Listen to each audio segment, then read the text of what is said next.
बात करेंगे सपा सांसद चौधरी हरेंद्र मलिक हमारे साथ मौजूद हैं। सर, जीएसटी में जो स्लैब को कम किया गया है, 4 की जगह 2 किया गया, और उसमें भी जो 5, 12, 18, 28 थी उन्हें से 5 और 18% पे किया गया है। कैसे देखते हैं आप? क्योंकि बीजेपी की तरफ से उनके कई सांसद, मंत्री, नेतागण तमाम अलग अलग बाजारों में पहुंच रहे हैं, स्वदेशी अपनाओ के पोस्टर लगा रहे हैं, जीएसटी के बारे में लोगों को जागरूक कर रहे हैं। देखिए, देर आए दुरुस्त आए। जब हम लोग कहते थे कि जीएसटी लगा करके जनता को लूटा गया है, तब भारतीय जनता पार्टी उसको जस्टिफाई करती थी। अब इन्हें जब ये लगा कि जनता की कमर टूट गई है, महंगाई इतनी बढ़ गई है, जो सोना 10,000 रुपये था आज 1,38,000 रुपये 10 ग्राम है। सोना महंगाई का एक प्रतीक होता है, उसका भाव महंगाई बताता है। हम लोग बर्बादी के कगार पर है देश।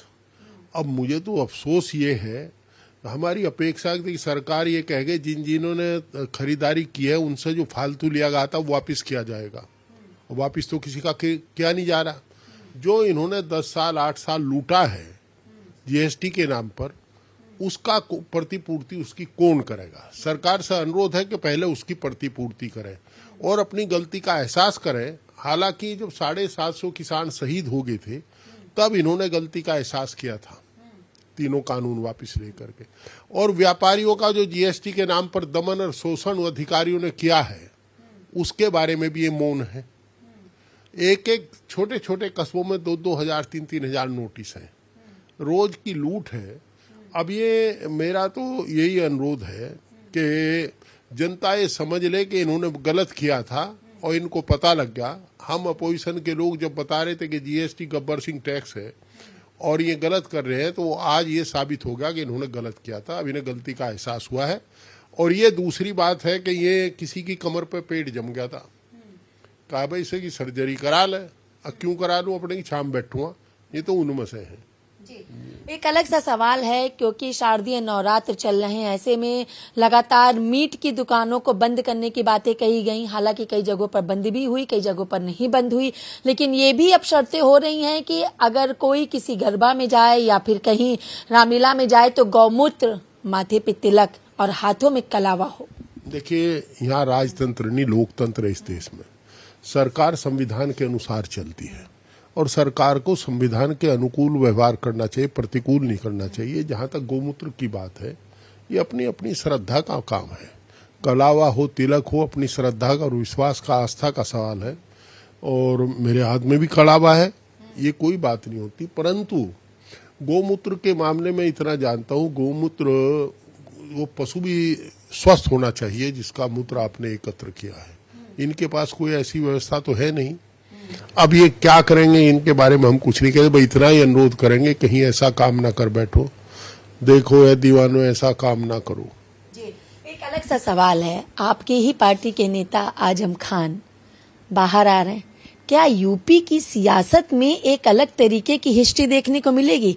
क्या अखिलेश यादव के साथ अब उनकी कोई केमिस्ट्री बनती हुई दिखाई देगी? नहीं, देखिए, जहाँ तक आदरणीय आजम साहब का सवाल है, हमारे सीनियर हैं। हम उनके साथ लंबे समय विधानसभा में रहे हैं और वो मैच्योर लीडर हैं।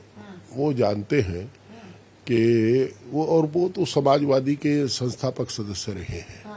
वो समाजवादी थे, समाजवादी हैं, समाजवादी रहेंगे। उनको मुस्लिम चेहरा है, मुस्लिम नेता हैं वो। अगर बात की जाए तो उत्तर प्रदेश की राजनीति में मुस्लिम समुदाय का एक वर्चस्व रखने वाले वो नेता हैं। ऐसे में 27 के चुनाव को लेकर तमाम चीजें देखने को मिल रही है। आजम खान का क्या कुछ ऐसा रोल होता हुआ दिखाई देगा? देखिए, 27 में समाजवादी पार्टी सरकार बनाएगी और समाजवादी पार्टी के जो पुराना कार्यकाल आदरणीय अखिलेश यादव जी का है उसको ही लोग सराहना करते हैं, उसे याद करते हैं। इन्होंने जो लोगों की जवानी लंगड़ी की है, जीएसटी के नाम पर व्यापारी को लूटा है, टैक्सों के नाम पर लूटा है, नोटबंदी तबाह हो गया, नौजवान की फीस बढ़ गई, पढ़ाई छूट गई नौजवान की, नौजवान बर्बाद है। आपको ताज्जुब होगा, जो कामगार हैं जो कारखानों में नौकरी करते हैं उनको वेतनमान नहीं मिल पा रहा। इन्होंने सबसे पहले एक ऐसा काम कर दिया आउटसोर्सिंग का, जो पसीना है उसके भी बीच में दलाल खड़े कर दिए।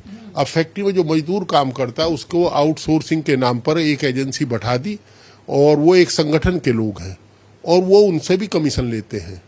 तो ये तो पसीने पे कमीशन खाने वाली सरकार है, इसको उखाड़ फेंकेगी उत्तर प्रदेश की जनता। आदरणीय अखिलेश यादव सीएम बनेंगे। बहुत बहुत शुक्रिया। हमने बात की उत्तर प्रदेश से सपा सांसद चौधरी हरेंद्र मलिक से, लेकिन ये तो आने वाला वक्त ही बताएगा कि उत्तर प्रदेश की सियासत में क्या कुछ भूचाल देखने को मिलता है। वीडियो जर्नलिस्ट विजयपाल के साथ मैं कंचन अरोड़ा, दिल्ली, हिंदी खबर।